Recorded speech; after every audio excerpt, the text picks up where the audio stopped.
So what's up guys and welcome back to another video.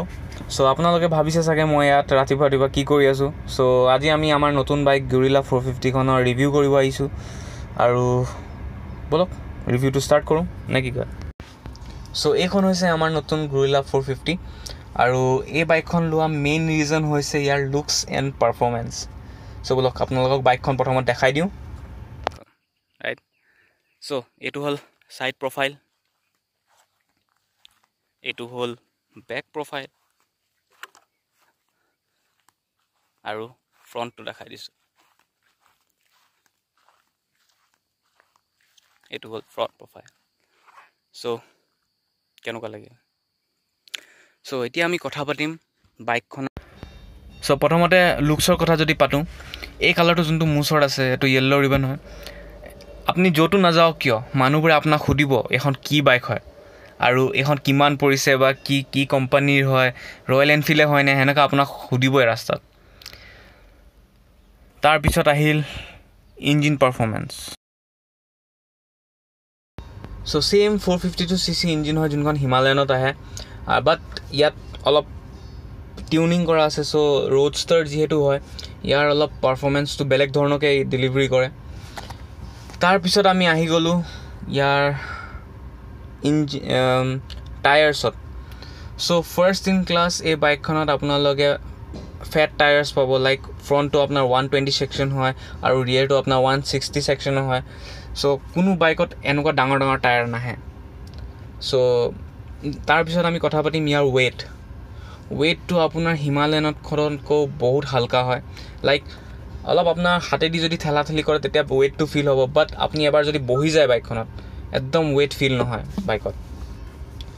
তাৰপিছত আহি গ'ল ইয়াৰ tank. So এইটো এটা বস্তু মই বহুত বেয়া পালোঁ, বিকজ 11 লিটাৰ্ছ ফিউল টেংক এটা 450cc ইঞ্জিনত ছাফিচিয়েণ্ট নহয়. লাইক লং টুৰিং কৰিবৰ কাৰণে ছাফিচিয়েণ্ট নহয়. যিহেতু এই বাইকখনৰ মাইলেজ মই ভাবিছোঁ যে চামৱেৰ এৰাউণ্ড 30 বা 25ৰ ভিতৰত হ'ব. So 11 litres is not sufficient for this bike. তাৰপিছত আহি গ'ল ইয়াৰ ইনষ্ট্ৰুমেণ্ট ক্লাষ্টাৰ. সো মিটাৰটো বহুত ধুনীয়া হয়. So full TFT display. আপোনাৰ বেছ মডেলত TFT ডিছপ্লে নাহে, মাজৰ আৰু টপ মডেলটোতে আহে. সো হিমালয়ৰ নিচিনা ছেইম হয়, বাট অলপ টিউনিং আছে চবতে. তাৰপিছত আহিল ইয়াৰ ছিটছকেইটা. বহুত কমফৰ্টেবল ছিটছ হয়. লাইক হিমালয়নৰ নিচিনা নহয়, বাট কমফৰ্টেবল হয়. লাইক পিলিয়নৰ কাৰণে অলপ সৰু হয় ছিটটো, হিমালয়নত অলপ ডাঙৰ ছিট আহে. তাৰপিছত এটা ছেকেণ্ড বস্তু মই যোনটো বেয়া পালোঁ ইয়াৰ মাডগাৰ্ডটো.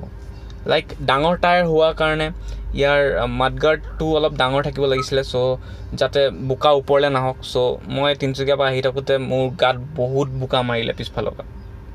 এক্সপেক্ট কৰা নাছিলোঁ যে এনেকুৱা হ'ব. তাৰপিছত আহি গ'ল ইয়াৰ ব্ৰেকছ.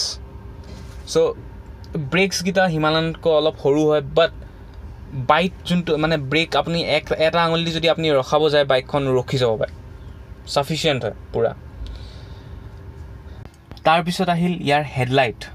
চ' যিহেতু মই যোনদিনা আহি আছিলোঁ তিনিচুকীয়াৰ পৰা, সেইদিনা মই ভালকৈ টেষ্টিং কৰিব নোৱাৰিলোঁ বিকজ বৰষুণ দি আছিলে. বাট ইয়াৰ যোনটো হেডলাইটৰ থ্ৰ' হয় বেছি পাৱাৰফুল নহয়.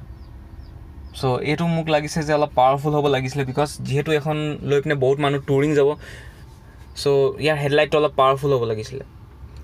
চ' এই বাইকখনত আপোনালোকে ফুল LED লাইটছ পাব. চ' হেডলাইটটো আপোনাৰ LED হয়, আপোনাৰ ইণ্ডিকেটৰকেইটা LED হয়, আপোনাৰ ইভেন টেইল লাইটটো যদি কথা পাতিব যাওঁ সেইটো বেষ্ট টেইল লাইট হয় কোনো বাইকত. চ' টেইল লাইট আৰু ইণ্ডিকেটৰটো একেলগত আছে. চ' এইটো আপোনালোকে দেখি পাইছে বোকা কিমান মাৰিছে, দেখিছেনে নাই? চ' আৰু এটা মই ইছ্যু পালোঁ বাইকখনত, এইটো হৈছে ইঞ্জিন হিটিং ইছ্যু. চ' হ'ব পাৰে এইখন নতুন বাইক হয় আৰু ছাৰ্ভিচিঙো হোৱা নাই যিহেতু, চ' তাৰ কাৰণেও ইঞ্জিন হিটিং ইছ্যু হ'ব পাৰে. চ' ফাৰ্ষ্ট ছাৰ্ভিচিঙৰ পিছত আকৌ এটা ৰিভিউ বনাম বাইকৰ ওপৰত. চ' তাৰপিছত আহি গ'ল ইয়াৰ এক্সজষ্টৰ design. Like best in class exhaust design. এনেকুৱা এক্সজষ্ট বেছিভাগ মই ৰেচিং বাইকত দেখিছোঁ. চ' ফাৰ্ষ্ট টাইম ৰয়েল এনফিল্ডে ইমান ধুনীয়া এক্সজষ্ট দিছে. চ' এক্সজষ্ট নোটটো আপোনালোকক শুনাম অলপ দেৰি পিছত. তাৰপিছত আহি গ'ল এই বাইকখনৰ অন ৰোড প্ৰাইচ কিমান পৰে বাইকখন. চ' যিহেতু আমাৰ তিনিচুকীয়া ডিষ্ট্ৰিক্টত এখন যোনখন হয় টপ মডেলখন, সেইখন আপোনাৰ পৰে 2,96,000.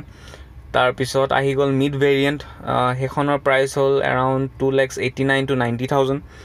আৰু সবতছে বেছ মডেল যোনটো হয় সেইখন আপোনাৰ পৰি যাব 2,80,000 সো প্ৰাইচটো বহুত এট্ৰেক্টিভ থোৱা হৈছে বাইকখনৰ বাকি হিমালয়ানখনৰ প্ৰাইচটোহে অলপ বেছিকৈ থোৱা হ'ল অলপ যদি 3 lakhsৰ ভিতৰত থোৱা হেতেন তেতিয়া ভাল লাগিলে হয় সো তাৰপিছত আহি গ'ল এই বাইকখনৰ সাসপেনশন সো বাইকৰ সাসপেনশন কিটা বহুত মজা সাসপেনশন হয় সো মই এতিয়া যোনটো ৰাস্তাত আহি আছিলোঁ সেইটো ৰাস্তাত বহুত মানে গাত চাত আছিলে এই বাইকখনে সব এবজৰ্ব কৰিলে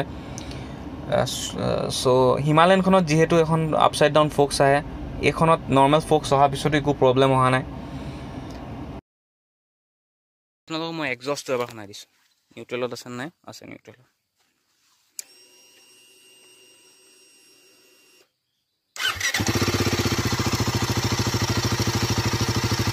পুৰণা হিমালয়ানৰ অলপ ভাইব এটা আছে এখনত